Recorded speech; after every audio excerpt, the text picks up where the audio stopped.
Yeah, I absolutely think there is a link between religious fundamentalism and atheism. I'm sure there's a sociological link that can be examined by like shifting demographics and stuff. I'm sure that many atheists, agnostics, deconstructing folks come from fundamentalist backgrounds overwhelmingly. That's got to be the case.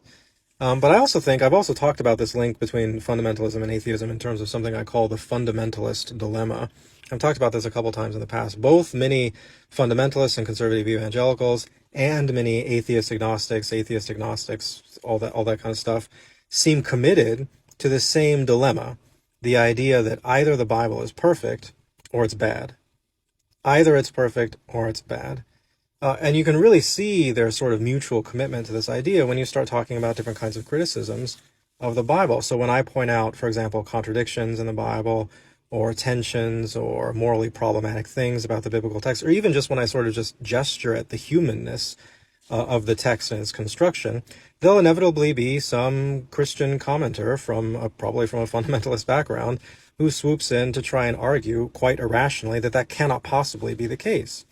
And they have to argue this so vociferously because the stakes for them are so high. Either the Bible is perfect or it's bad. They don't want the Bible to be bad. The Bible can't be bad. If the Bible is bad, then the entire foundation of their faith and their worldview falls apart. And so if it can't be bad, it's got to be perfect. And so they have to resist with all the strength in the world, as irrational and as unsuccessful as it's going to be. They have to resist the possibility of any of these perceived blemishes in the text. That's the only option available to them.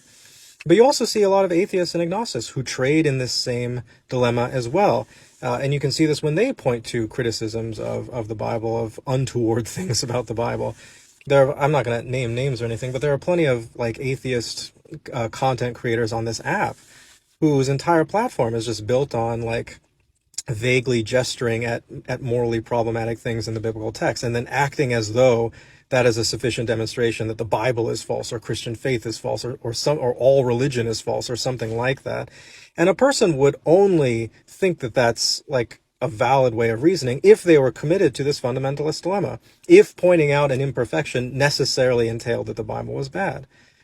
So it's a very strange sort of sociological phenomenon that both atheists and fundamentalists, despite having very little in common in their worldviews, are both committed to this dilemma so often.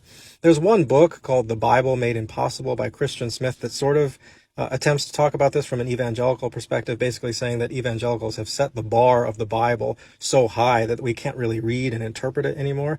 And that might be a book worth checking out as part of researching this link